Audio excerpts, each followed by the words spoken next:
Mansfield. Jammer Lammy is wonderful.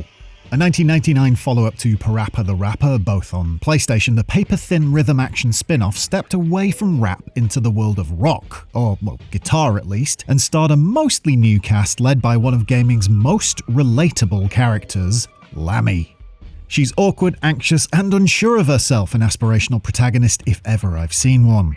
The game itself is a bit of a victim of the original PlayStation's absolutely stacked catalogue of bangers, in that it's brilliant and wonderful and great all at the same time, but it's not exactly the world's most popular thing. You might call it overlooked if you were to have made a video featuring Jammer Lammy a few months back.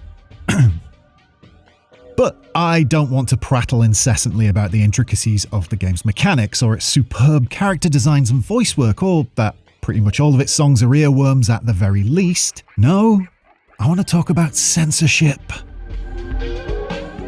We're all from the internet. We all know censorship is incredibly bad in any form and should always be stopped, and anyone who engages in it is evil and probably deserves to be shot, right?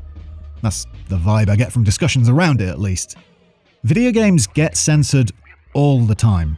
Sometimes for actual reasonable reasons. Sometimes for rather silly reasons. Sometimes because the people making these decisions don't live in the real world and consider every other living, breathing human to have the same level of intelligence as a particularly daft sea anemone. What this amounts to is, I think it's fair to say, usually a bit of a quick paste-over job.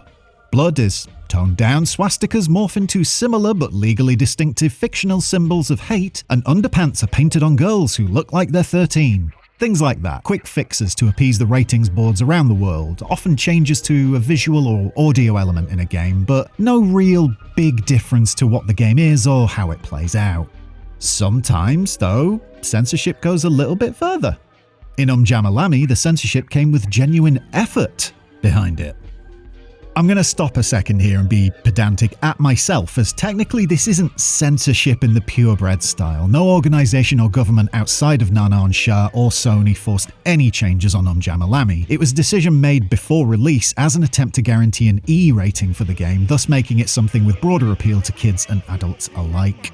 So, what did that move involve? Well, some silly appeasement of Christian fundamentalists, some nanny state-style assumptions, and a bold attempt to besmirch the good name of the logging industry.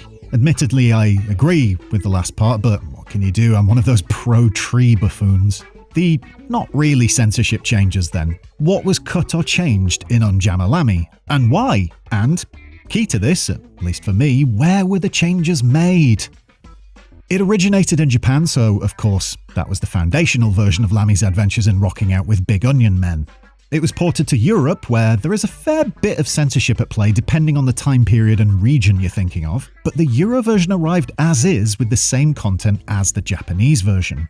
And so we end up in the land of the free, the home of the First Amendment, and the place where a developer and/or publisher decided it probably better to remove some references to hell and logging in case they upset the delicate sensibilities of the US populace. Or the feelings of people who like trees? No idea. First, the tree people, just because it's shorter. We all like trees, right?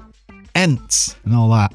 But there were lines in the original Jammer Lammy from her teacher Paul Chuck indicating the man didn't just do lumberjackery as a job. He actively derived pleasure from chopping trees down. Chop all of them down, every single one down, he says. Chopping trees down for the fun, he boldly admits. I love chopping down trees just for fun, he adds, as if to intentionally remove an iota of doubt you might have left in your brain pan. Paul Chuck, well, the man is a monster. Anyway, some smart cookie decided to nix this whole sub-narrative about Lammy's teacher being a psychopath, and his lines were changed to remove mention of any sort of love of chopping down trees, or any sort of desire to engage in the act that, really, let's be honest here, should just be a day job for the guy. We all know those people who like their jobs a bit too much, and they are never to be trusted. It's a smaller change, a tonal shift really, that's both understandable and, dare I say it, right? But the main change in Jammer Lammy's US release, the big one, comes in level 6, just after your encounter with the woodsman who definitely doesn't engage in habitat destruction. Wink. In the Japanese and European versions of Jammer Lammy's 6th level, the introduction shows Lammy continuing the mad dash to her gig, it's the driving force behind the whole game's story, and on her way she slips on a banana peel, and she dies. Yep. Naturally, this leads to Lammy's soul leaving her body, and as you'd assume for a young lamb woman wrecked with anxiety about being on time to a gig, her non-corporeal form ends up in hell. What Lammy had done in her short life I don't think we'll ever know, and I don't think we really want to know, to be fair. War crimes? Not for me to say.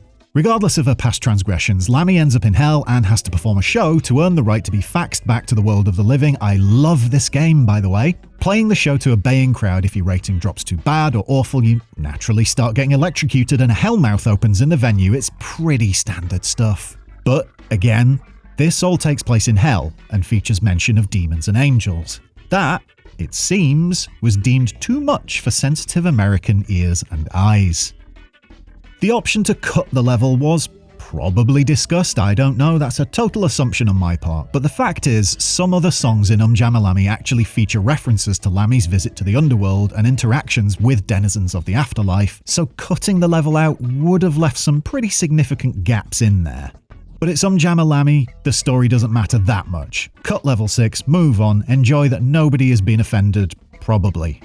Or you could do what was actually done. Rework the setup, modify the intro to level 6, change lines in the song itself, and change the other lines from throughout the game to remove hellish and angelic references. In the US release, Lammy no longer has a run-in with a lethal banana skin. Instead, she gets a belt caught on a door and, as we've all experienced in life, is twanged rather forcefully around the world to a volcanic island. I'm not 100% on it, but there's a chance she actually does the Christopher Reeve Superman trick of flying around the world fast enough to spin it in reverse, thus going back in time. Wife's a physicist, asked her how plausible this was. She took the baby, I haven't seen her in 3 days. Must be mulling over the answer. Regardless of the silence in my house, the rest of the level plays out the same as in the Japanese and European versions, including Lammy suffering electrocutions and a hellmouth opening if you're doing bad enough. No explanation is given for this, but let's just roll with it, eh? As I said, there's some changed lines. Angel becomes friend and devil becomes man, for example, while Lammy wears a camouflage outfit not seen in any other release of the game, something that these days would be a £4.99 cosmetic add-on, I'm sure. Again though, succeed, win the level, and Lammy earns her return to the regular world. Only this time it's not through any reincarnation or potential inflammation of religious tensions. She just goes back to her hometown from a volcanic island, possibly in the past? I don't think it's in the past. My wife still hasn't come back regardless. And that's your sort of censorship. I'll admit, initially when I heard about this, I was under the impression there was a whole new level, as in a whole new song, in Jammer Lammy's US release. Not the case, sadly. All the same, it's a great example of censorship, or something just slightly removed from censorship, he said pedantically, being used in a careful and caring way. Lammy's adventure to the island is practically seamless. Mentions of hell are scrubbed from other lines sprinkled throughout the game, so you're not confused as to why they're coming up, and you no longer have to chop down trees with a guy who seems to get sexually aroused at the concept of deforestation. You could say logging gives him a woody. Oh yeah, got him! Anyway, Jammer Lammy is great and you should play it even if it's a struggle to play it properly without a CRT TV to hand because hey, timing button presses is a bugger. Thanks for watching and special thanks to my patrons on Patreon, the sort of folks who would gladly attend any gig I put on but only if it was on a volcanic island. They couldn't get into hell, see, because they're all so nice. Join them and avoid hell through the links at the end of the video or below.